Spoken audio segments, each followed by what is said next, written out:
Welcome to the Diamond Mine Podcast with Nate and Lenny, where we listen to all 92 Diamond albums certified by Billboard. Today's album is Physical Graffiti by Led Zeppelin. But before anything else, here's our news segment. And welcome back to your music news. Relatively short today. Doja Cat has announced that she will not be joining The Weeknd on his After Hours Till Dawn, and she will not be making her festival run due to surgery on her tonsils.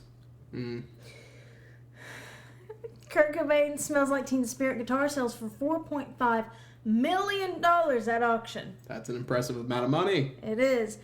So the new Elvis movie is out featuring Austin Butler, and apparently the whole Presley family praises his performance as Elvis, calling it an emotional experience. Aww. That's kind of sad, but also kind of nice because it's like an accurate portrayal. Yeah. Good for you, Austin Butler.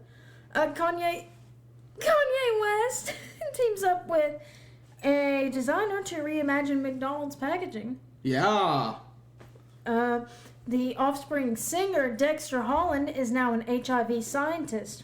There you go. Dr. Dexter Holland earned his PhD in molecular biology in 2017, where he published a thesis on HIV research. He told Vice that he focused on HIV because 35 million people currently live with the virus and 1 million people a year die from it. Aerosmith's Steven Tyler has relapsed following foot surgery, forcing the band to postpone the launch of their upcoming tour. Bruce Springsteen and the E Street Band announced their first tour in 6 years.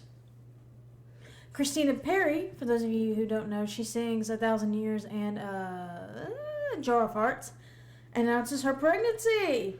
Congratulations. Bob Dylan celebrated his 81st birthday. Pop off. Let's give a round of applause to Mr. Bob Dylan. Okay. Okay. I have to take some time to explain this one. I can't remember if I put it in the music news, but there was a lady who would plaster the genitalia of famous artists. I think you did talk about this. Okay. And she passed away at the age of 74. Her name is Cynthia, right? Rest in peace. Beautiful soul. Well, she became famous for doing it to Jimi Hendrix. Mm-hmm. Right? She did it with Jimmy's Jimmy. Correct. Now, that famous, intimate plaster is going to be displayed at a museum. Jimmy's Jimmy is on display for all to see at this museum. Yes. Second to last thing, over 1,000 musicians from 25 countries convened in Paris for the Rockin' 1000 concert, where they paid tribute to Taylor Hawkins with a Foo Fighters cover, and I believe it was My Hero. I think. I haven't seen it. And last but certainly not least, Travis Scott is being sued for causing a stampede at Rolling Loud in 2019. So, just another lawsuit. And that is it for your music news.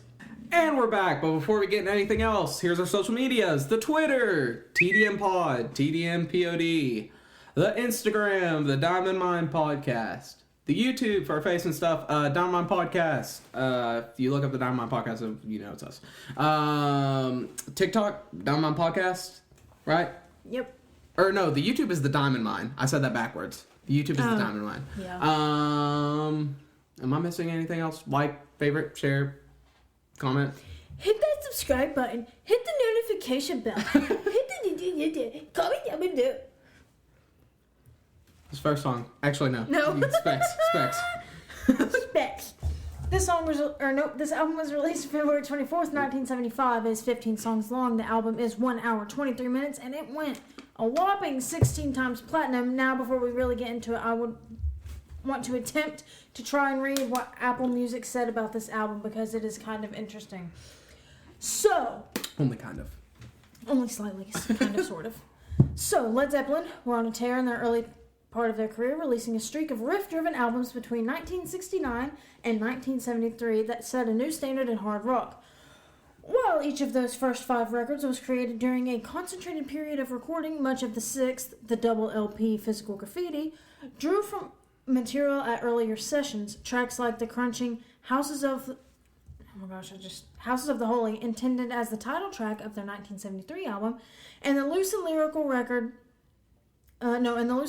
Down by the Seaside, written in 1970 and reworked for the group's 4th record, but ultimately not included, may have been meant for other projects, but they easily meet the band's exacting standards, and the odds and ends feel of Physical Graffiti is one of its strengths, showing every side of Led Zeppelin in a single sprawling package.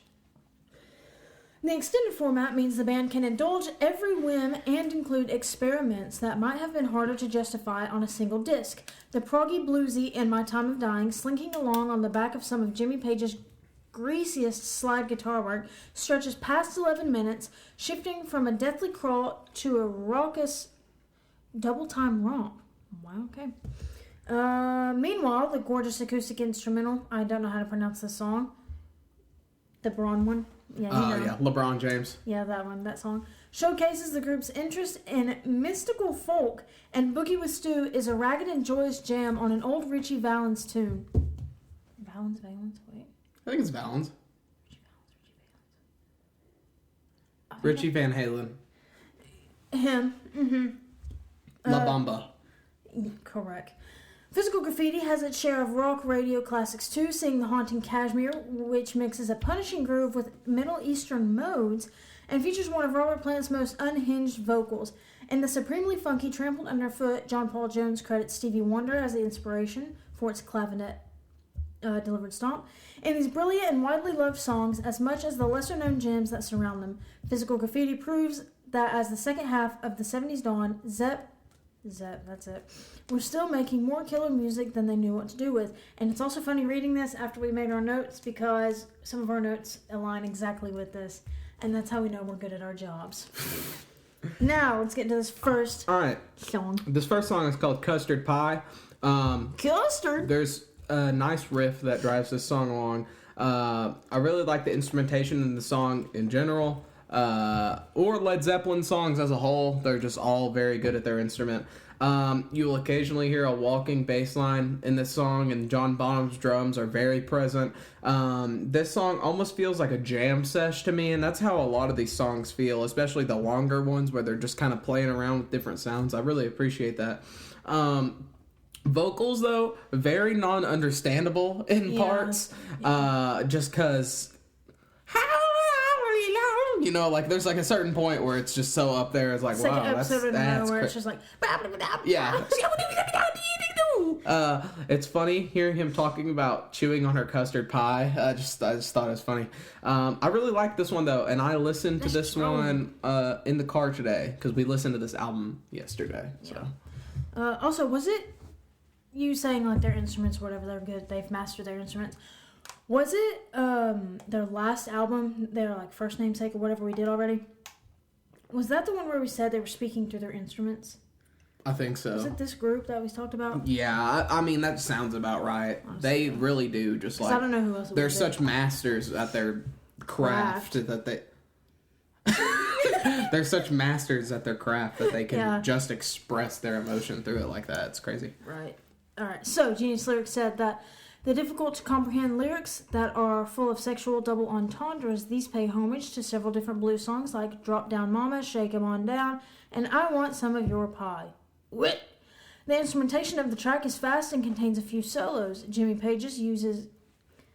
Okay, Genius Lyrics, y'all need to really proofread your commentary. Jimmy Page uses wah-wah effects on a synthesizer, while Robert Plant opts for a traditional harmonica solo. John Bonham. That's his first name, right? John? Yes. Yeah. Okay, sorry. I just like blacked out. Do you think it was Bon Johnham? John Bon Johnham. John Bon Jovi Bonham. Bon John Bonham. Anyway. Anyways, drumming is also prominent throughout the entirety of the track. Now, Genius Lyrics makes a comment about every single part except for the bass line. And I will die on the hill that the bass is one of the most underrated parts, like key parts of any rock band. But facts. And that bass, you can hear it very distinctly peek through every few measures in between the lyrical sections, and I appreciated that. Next. The next song is called The Rover. It opens up with a guitar solo. I think that's cool because most songs are scared to do stuff like that, and so they'll put the solo after like the second verse or something. Mm-hmm. He gets very dirty with his voice, in the sense of like the graveliness in this song. Very interesting artistic choice. I like that. Already differing up the vocals between the first and the second song. Second guitar soloist.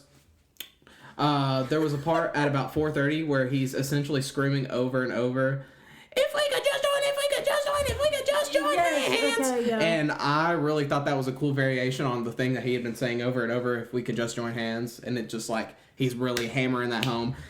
This song is another banger. I'm digging it. It's funny because you commented on the 4:30 mark when he does that. When I tell you I thought I died. Somebody's just popping off outside. I did not know what that was, because at first I thought someone was hitting the wall, and I was like, that's from the closet. I was like, that's in your closet. I'm like, what would we have done? I would jump out the window. There's screens. You act like this big body can't bust through a screen. I'd be out. I'd flip the table. I'd haul it out. I'm going to throw up thinking about it, so let's not. Anyway, it's funny that you comment about the 4:30 mark, because I comment on the about 4 minutes and just after the 4:30 mark towards the end. I'll get to that. But first off, Genius Lyrics says this song reflects a nomad meaning, and it surfaces through much of the lyrics as well, since they detail different places. It has been performed by Led Zeppelin only in fragmented forms, never as an entire studio track. Back to my notes. So far, at this point, I do like how gritty and raw the instruments and his voice sound. Can we not? Okay, like they literally... Wait, it's Memorial Day weekend?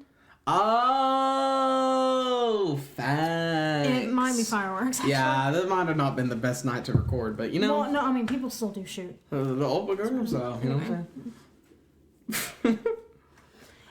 We'll get to that later, too. Anyway, and I also made the comment that his voice, you said it sounded very gravelly, but it also sounded extremely fuzzy, and like it was a little looked over with very minimal amount of mix with his voice. Which is funny because we listened to the remastered version, so you think they would like... Mix it a little bit, like mess around with it. Make it a little more prominent, something. Yeah. But I guess I wanted to keep it just slightly cleaner, but still with the same... tone. Yeah. Sure. Anyway, but this does sound like they performed it live all together in the studio, and that was just a final cut. And Nate said for the last song, it sounds like it's just a jam session or whatever, and I thought that that's how this song sounded. Now, at about the 4-minute part, I don't know what it was, but something just hit me, and it sounded like Janis Joplin to me. It sounded very like just her speed, And then, towards the end of the song, Robert just ad-libs while the band finishes out for the last minute. Like, overall, I really just enjoyed this song. Good stuff. This next one is called In My Time of Dying. This one is 11 minutes long, and I comment that this is about to be some super artistic rock ballad. It starts with some, like, Western-sounding slide guitar, and by Western, I mean, like, yeehaw. Intro is badass. I can say badass, right? Yeah. Okay. The intro is badass. He really makes the guitar sing into that driving repeated riff. I really like that. This song is a trip, though. He's like yelling and Jesus at Jesus to meet him, and then bring him wings if his wings fail. He's talking about hearing things in the field, seeing things in the field. Yes. This one is also like a jam sesh, like this really long song. It's just they switch through these, like, I don't want to say movements because they go back to some things, but they're kind of like movements, I guess. I wrote almost the exact same thing. John Bonham is so good, and I just wanted to say that right now. Around 7:30, he goes really, really crazy on the drums. This song was a little strange, and I would not listen to this regularly, but it was still interesting, and I enjoyed myself. I would play it in the background of me doing things. Yes, it was an interesting ride. Yes. But it's not something that I'm going to, sling onto my playlist. That is a fact. Go back to the beginning of your notes. What did you say? Western sounding slide guitar. Rock ballad. Okay, that's what I want to highlight. Okay. On that. You said rock ballad. You said almost like movements. I'm going to get to that in a second because I wrote the exact same things down. Bowel movements. BM. Okay. Poopy. 3 cheers for Poopy. Hip hip. Boo. Okay, this is Led Zeppelin's longest studio recording with a length of 11 minutes 6 seconds. All 4 of the members of Led Zeppelin were listed with the credits of the songs, despite being a traditional gospel that had already been recorded by several others, namely Jesus Make Up My Dying Bed by Blind Willie Johnson, Bob Dylan's In My Time of Dying, and John Sebastian's Well, Well, Well. This, along with When the Levee Breaks, contains some of Page's most famous slide guitar playing. This song was also made famous as performed by Chris Cornell as the last song of his set before the night of his death in Detroit. Different movements almost make it like a rock opera before rock opera was a thing.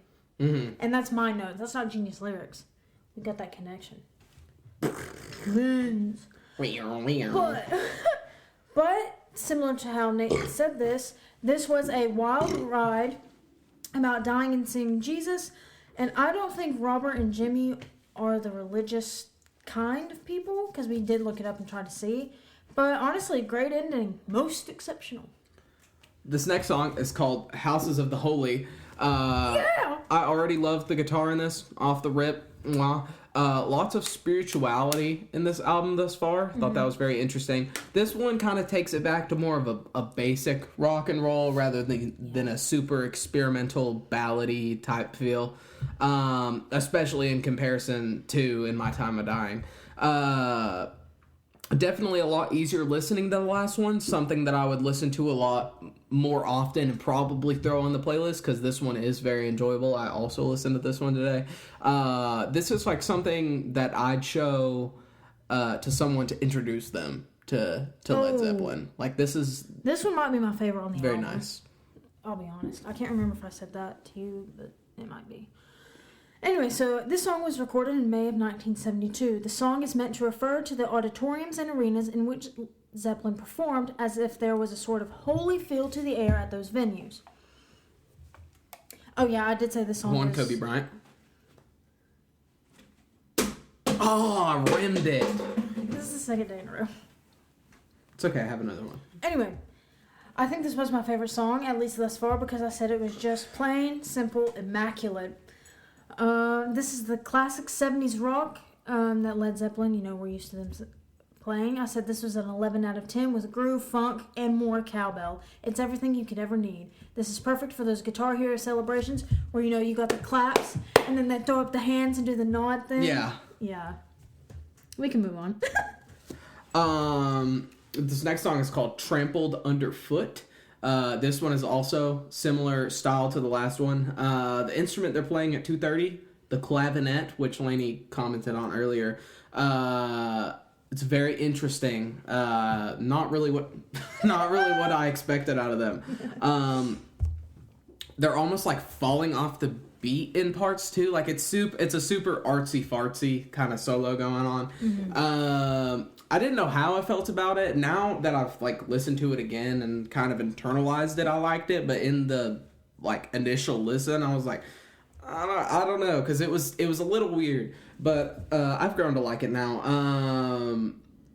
It was cool, but it felt weird in the context off the rip. The song itself is a little repetitive, but it is solid and easy to listen to, and it's just like a solid 6 out of 10, 6.5 out of 10. Basically wrapped all of that up in one word, and it was just funky. Yeah, it definitely is funky. So the lyrics were inspired by Robert Johnson's 1936 song Terraplane Blues.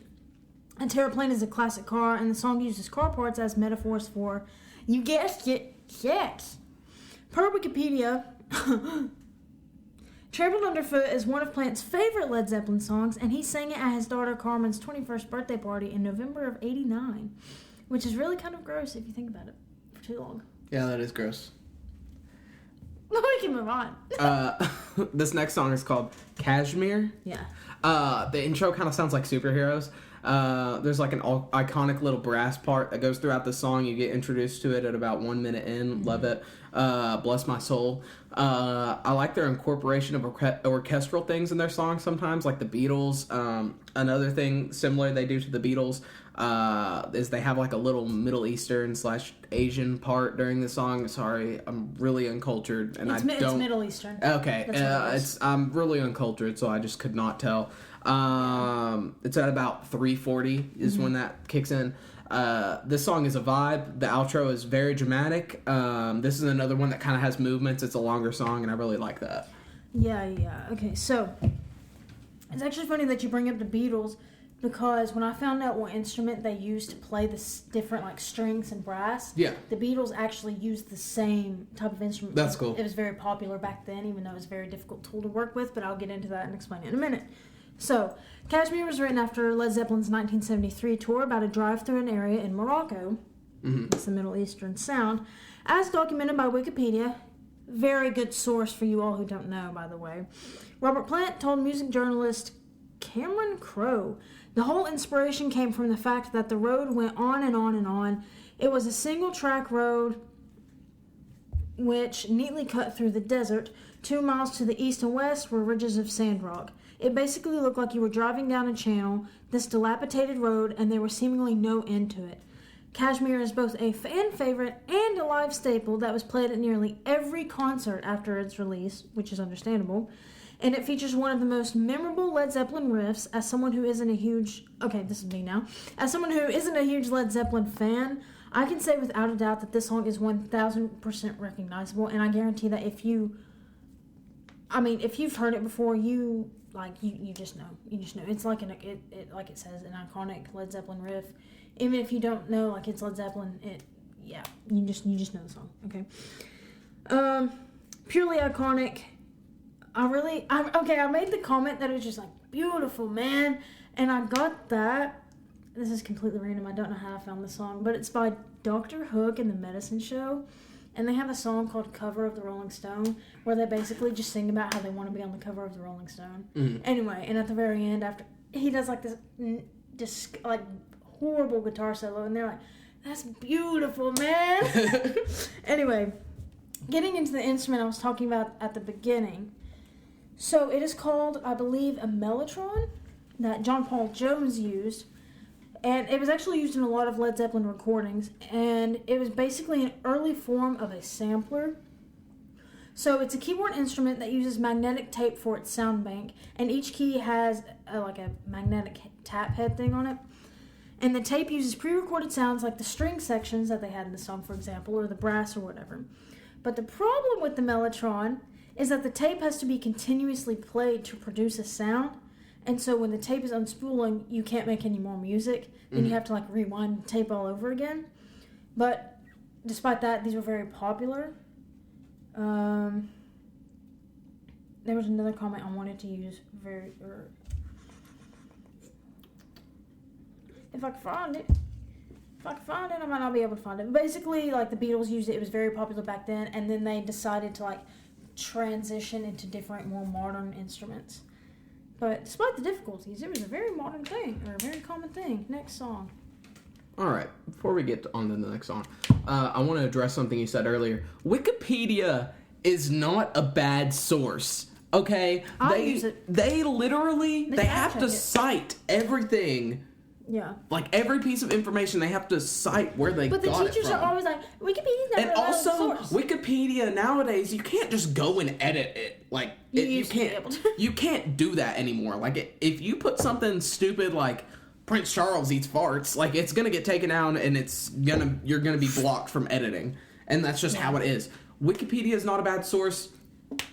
# justice for Wikipedia. That's his wiki rant. And we're back. So this next song is called In the Light. The synth kind of sounds like bagpipes because it's got that drone in the back. You know how the bagpipes are It's got that going on. It's got a minute and 40-second intro. The song sounds like I'm being abducted by aliens. Back to the bagpipe synthesizer halfway through. They kind of drop off after the intro, but then it's back. Just like Slim Shady, baby. The second half is almost like a triumphant ballad. I definitely like the second half better than the first. I just wasn't, I can't remember why I wasn't digging the first half. But the intro definitely being a minute and a half, I was like, geez, this is a long intro.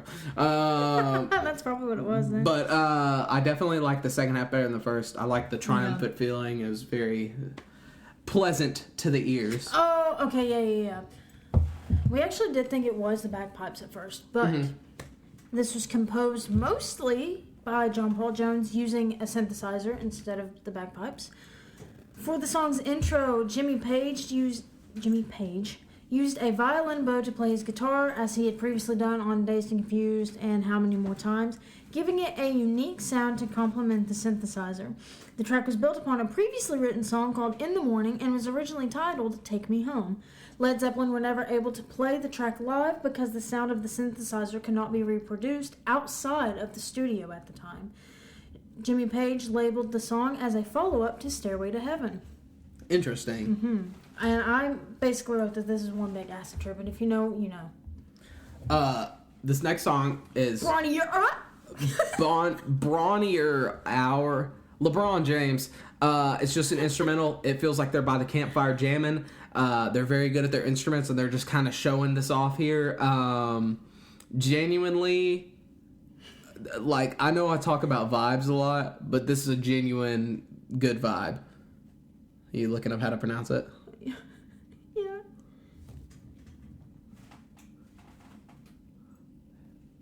It's trying. Waga, peas, upcribe, eek, and common. B. What is this? Brony-R. Brony-R? No way.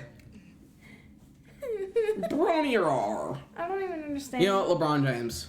Anyways, that's all I gotta say about LeBron James. I don't understand the name, but whatever. My notes are really short. So this is a gentle and intense acoustic piece. This song is the perfect Way. Yeah, but please look at how Genius Lyrics has it spelled. Yeah, the word segue is different than the vehicle Segway. Swear. How was it? Oh, that's a little... Okay, never mind. Okay, anyway, this is a perfect segue into Down by the Seaside, originally written for Led Zeppelin 3. It is the shortest song recorded by Led Zeppelin, and it is played in the open C6 tuning. That's it. This next song is called Down by the Seaside. Sounds like old country music. I really liked this one. There's some on and oohing. Real catchy. This one is actually, I think, my favorite on the album.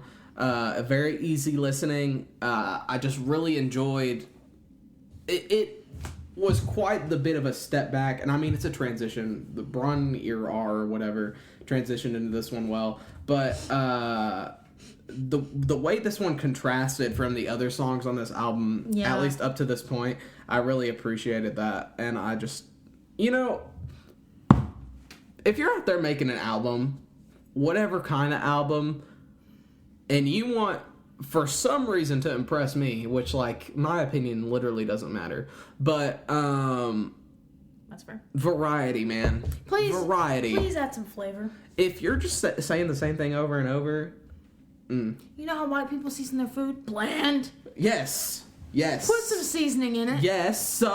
Yes. Anyways, this is Lainey's turn. Also, you say this is your favorite song on the album. I actually had this one like downloaded on my phone and listened to it. So this is probably the one I was most familiar with because I did try to stay away from Cashmere. I'll be honest. So yeah, this is a very solid song. I would also recommend this song as a starting point for Led Zeppelin, as well as, Cashmere, or, I'm blanking, Houses of the Holy? Yeah. Houses of the Holy, yes. Okay. Anyway, Down by the Seaside, Page and Plant used nostalgic and nature-esque themes to remind us to slow down and relax, to remember the simple things in life and not get caught up in the maniacal ways of modern society. John Paul Jones plays electric piano. Yep. And Page adds a heavy tremolo effect to the guitar line throughout much of the song. Down by the Seaside was never performed live, which is... a shame. It is. That's a pure shame. True, honest disgrace. In 1995, Plant and Tori Amos, recorded a cover version for the album. I don't even care anymore. more, a tribute to Led Zeppelin.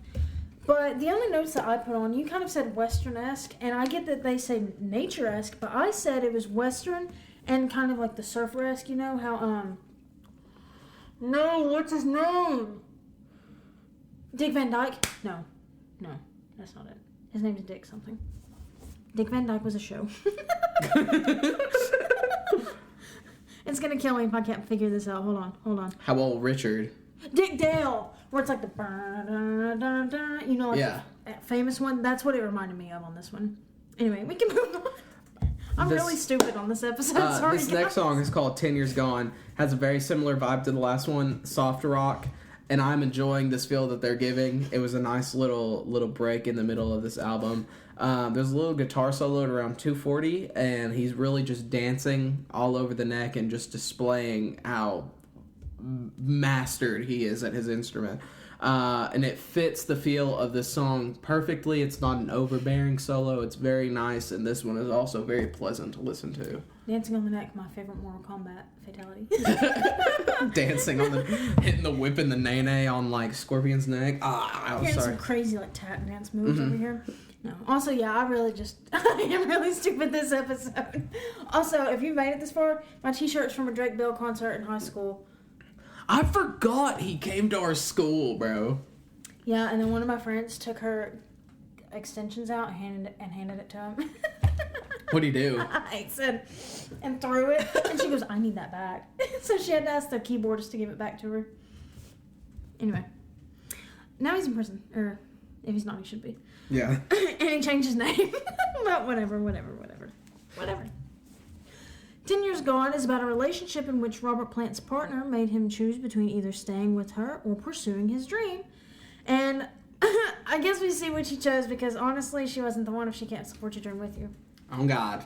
Anyway, it sounded like a love ballad to me, but in their own, like, rock twist, you know? Yeah.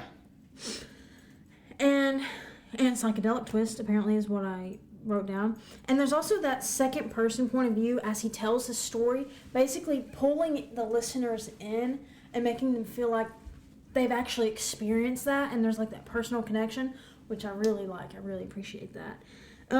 This also, now I know I mentioned this in our last Led Zeppelin episode. If you haven't looked at that, go watch that or listen to it or whatever. Greta Van Fleet, you know. It sounds like Safari Song by Greta Van Fleet,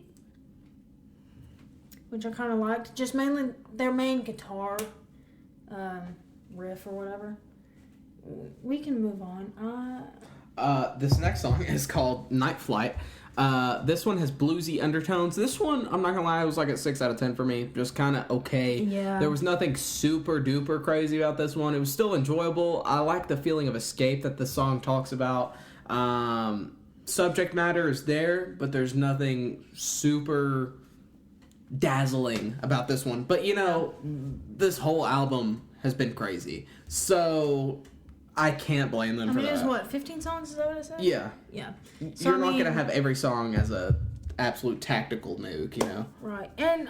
But I like how different it is, though. Yes, I feel that. This is what people should follow instead of listening to "Look at his photograph" 7 times in a row. Every time I do, it makes me laugh. Anyway, Night Flight. What is this? What is the line? Look at what's on Jimmy's head. What is it? What's the line? Wait. We're gonna take a brief time out. We're gonna take an ad break from Nickelback. Can you imagine Chad Kroger? Chad Kroger, we love you, Chad. Oh my God, Chad Kroger. What the hell is on Joey's head? That's what it is. Because I remember when we first heard that, we were like, what? What is that lyric? And we looked it up. If you want to find out what that lyric is about, I guess just go watch the other. Wasn't that literally episode. Our second episode? Or second or third? It was early because Nickelback was low on this list. Yeah. Anyway, Night Flight. This song was mostly written by John Paul Jones, whom is listed with writing credits first, for obvious reasons, I suppose. Jimmy Page's guitar is played through a Leslie speaker on this track. The song was originally recorded during December of 1970/January 1971 and was meant to be included on the band's Untitled 4th studio album. It is about a man that tries to evade being drafted for the military during the Vietnam War. Knowing the meaning of the song while listening made me like the song more, but it was just slightly too repetitive for my liking. Like Nate mentioned, has that kind of bluesy feel, I guess, to it. Which, I mean, I think it kind of gives it, like, it dabbles in that genre. Yeah. Just to give it a little bit more emphasis or kind of, like, swing the mood a little bit through this album facts. for what the song was actually about. I could definitely play this as background music as well, or just, like, driving or something, because it does have a very solid rhythm to it, but it's just not something I would listen to all the time. Next. This next song is called the Wonton Song. I've heard this one. Opening riff, infectious. Let me give a little definition of something first in layman's terms. Dissonance in music is basically when some notes together will like crunch or rub, so it's like it doesn't sound exactly spectacular, but then usually dissonance is used to resolve to a chord that sounds super good and it makes the chord more relieving to hear. There's some dissonance around 210 and I really love that. People are too scared of dissonance nowadays because it's perceived as bad and people don't know how to resolve it. They're so skilled, they as in Led Zeppelin are so skilled at it feels like they're just messing around on their instruments and just having a good time, and I just think that's such a great trait to have with your music. It falls right back into that opening riff groove towards the end. This song is just badass. I'm feeling it. This is a great song. Another one to introduce somebody to Led Zeppelin to. Yes. So the Wonton Song is a result of sound checks on their tour in 1973, so it kind of was just like a jam session. That's cool. That's super cool. Jimmy Page decided to work on the song at his manor house, is what this... Okay, whatever. Imagine having a manor house. That's so, just like, elegant. Yeah, that's his house where he keeps his elbows off the table and tucks in his shirt every day and just abides his manners. There's one, like, huge room with a grand piano in the center, and that's it.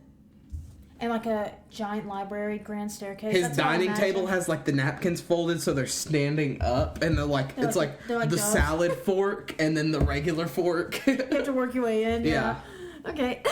Anyway, so he changed it to feature a sharp, aggressive riff between two notes, one octave apart, which I'm assuming is what you're mentioning when you talk about dissonance.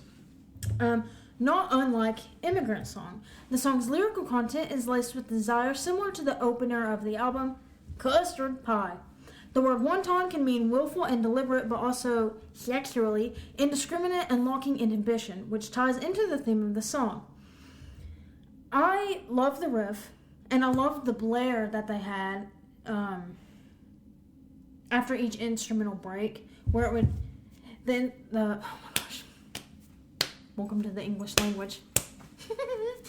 Anyway, the guitar, the instruments would just blare out, and then it would come back into the verse. You know what I'm talking about? Yes. Okay, thank you. I really liked how they put that in there, because the second time it happened, you said, whoa, that's really cool. And yeah, whatever. I'm going to move on from that. I also really liked the lyrics. The whole Desire theme seems like it wasn't really in the forefront, because that's not really what I gathered from this song. I just thought it was a great song, Thanks. And maybe it's because I wasn't hardcore paying attention to lyrics or like the overall mood or whatever, but great song. Let's move on. This next song is called Boogie with Stu. So bluesy, and I love that. It's even got that boogie woogie piano, like the dum da dum dum dum dum dum dum. That's the guitar line, but on the piano he's like. Yeah. But I'm just really appreciating that. The vocals are almost like behind the instrumentation, and I like that because it really feels like he's just singing in a bar with no mic. Mm-hmm. And it's really grasping that bluesy feel by the neck and just like, blues!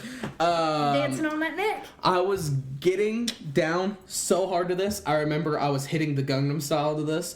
I love the blues. I think the blues need to come back. I think jazz needs to come back. I think funk needs to come back, and I think funk is on the comeback. But, yeah, man, this song, banger. Peace. It's so funny that Yeah, because I was trying to think, I was like, what dance do you do to, like, this kind of song? Is it the jive? Like, what was it? And then he started doing the Gangnam Style. But I was hitting it all like 1, 2, and 3. went with it, yeah. I mean, this song, the title's Boogie with Stu. It really was a Boogie with Stu. Like, I'll just be honest. Okay, dude. Anyway, Stu refers to Ian Stewart, who played the piano. You know. And he was also the piano player for the Rolling Stones, hence that bluesy sound, which Paul McCartney called them out for earlier, if you haven't seen that music news. Though he only appeared on albums and not live because management didn't think he fit the image of Led Zeppelin. Which is so whack. But this was an informal jam session with Stewart on an out-of-tune piano, with Plant on acoustic guitar and Page on mandolin. That's so freaking cool that they can just do that, and then bam, they made bangers. Yeah, and the song was never performed live, like I already said. Lyrics were nicked from Richie Valens' Oh My Head, for which he sued in 1979. There you go. How about that? Fun fact. Next. This next song is called Black Country Women, and this isn't... Is it women or woman? I thought it was women. It's women or woman, but this isn't as in African American country women. It's the black country and the women that live in the black country, correct? Yeah, I'll explain. Western feel again. Right. I like that about this album. They have very distinct sounds. Sometimes it's basic rock, sometimes it's super experimental ballady, sometimes it's Western, sometimes it's bluesy, and I love that. This song,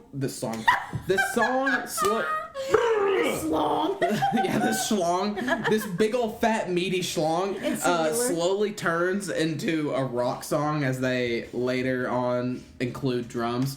If this song had a wiener, it'd be huge, and I was really enjoying myself. That's all you're thinking? That's all you said, slong? Yeah, I didn't want to spoil it, but yes, that is why I said slong. Okay. Anyway, this is an acoustic track, dripping with desire like many other tracks on the album. It was recorded in Mick Jagger's garden in 1972 and was originally intended for Houses of the Holy, but was dropped for unknown reasons. The track was placed on Physical Graffiti to extend... Wait a minute. You're going to sit there and you're going to tell me they have an album, Houses of the Holy. And the song Houses of the Holy isn't on it? Isn't on it, yeah. Maybe it's on it twice. Go look, because I know you had that t-shirt of Houses of the Holy. Yeah. And I don't know why I just made that connection that the song isn't on the album. No, it's not.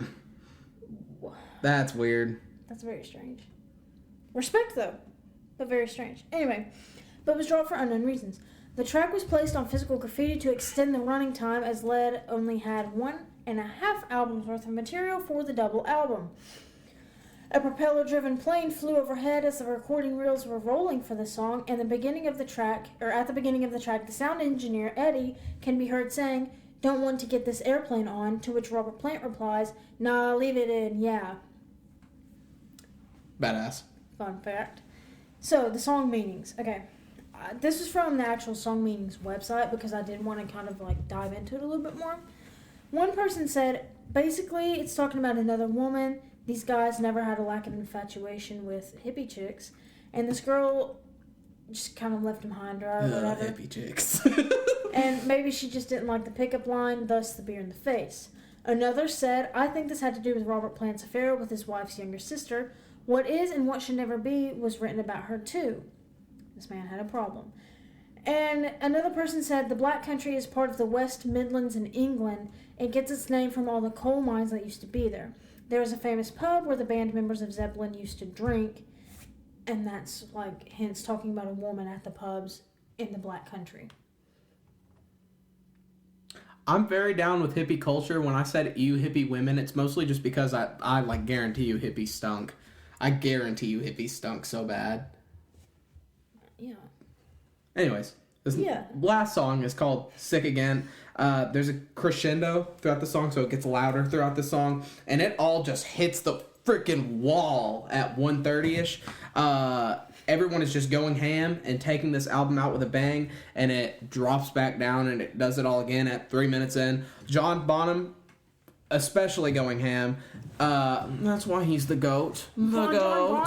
I like when he says, "Do you know my name? Do I look the same?" The guitar plays the exact same notes along with him. A great ending to the album. Great song. Mwah. That was common on several of the tracks on this album, how the instrumentation and the lyrics with the vocalists would perfectly line up. Beautiful. And it perfectly lines up because they can just make their instruments sing like that, dog. It's not just about playing the same notes, it's about expression. Yeah. Alright, Sick Again describes an experience with a groupie, which is someone... You know. I go back to the tour bus every now and then. Sometimes in search of their own fame. Alright. So imagine having Led Zeppelin write a song about you as a groupie, which is exactly what you want. And they don't say who you are. Or maybe it's about all the groupies that they've been with, or maybe it's just about groupies in general. I don't know. But I will say that this song had some nice, heavy bass drum kicks. And I didn't really write anything too analytical because I was just letting this one feel itself out. 1 through 92, how you feeling, lady? I'm pretty sure this is sitting at 37. Probably. Maybe. And until we kind of started talking about it, I was like, I could go either way of either rounding it up to 35 or rounding it down to 40. Mm-hmm. I don't know. I might put this in the 20s. Yeah. When we first listened to this, I thought that this was definitely going to be lower than the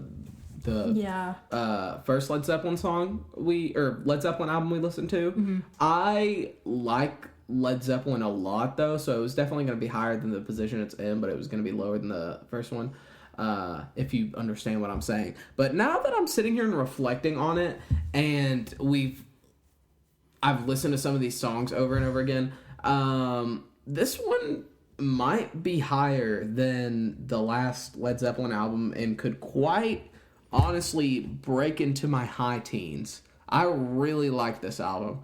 I just love the experimentation, the different sounds they use throughout this album. Yeah. It's not one concrete thing. And if you're going to have a 15-song, 1 hour and a half album, you're going to want some differentiation. And they definitely deliver that here. And I really appreciate that. John Bonham's the GOAT. Led Zeppelin forever. Considering several of these were jam sessions. Yeah. Proven jam sessions, and several others sounded like it. I wonder what inspired them to do a double album. I wonder if that was just because their managers were like, hey, let's put this out. Or if they just had that much genius. Because the majority of the songs were written before. Yeah. So if they were like, yeah, let's just do it. They're probably just overflowing with genius. Also, I actually have I don't know if they're two different pressings of the album. I know one of them was my dad's, so it was actually from the 70s. Oh, dang. And then we have another one. I don't know if that was too or not. But, yeah, my dad's kind of in that hippie spectrum. Yeah, there you go. But anyway. And, yeah, sometimes he does stink. All right, so you have anything to say before we start wrapping this thing up? Hey, listen to this. Oh, brother, this guy stinks. The social medias, the Twitter, TDM Pod, TDM POD, the Instagram, the Diamond Mine Podcast, the YouTube, for our face and stuff, the Diamond Mine. If you look up the Diamond Mine Podcast, we should be the first thing that pops up.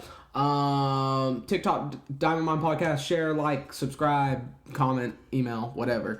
Rate us 5 stars. Please share us with your friends. Please watch us or listen to us. Follow us. Subscribe, comment, like. Yes. Donate money if you want this to get better than it already is. I don't want your money. Or if you want to see special content, let us know. We'll work on something. Okay, so this has been the Diamond Mine Podcast. We'll be back at you next week with Alanis Morissette, Jagged Little Pill.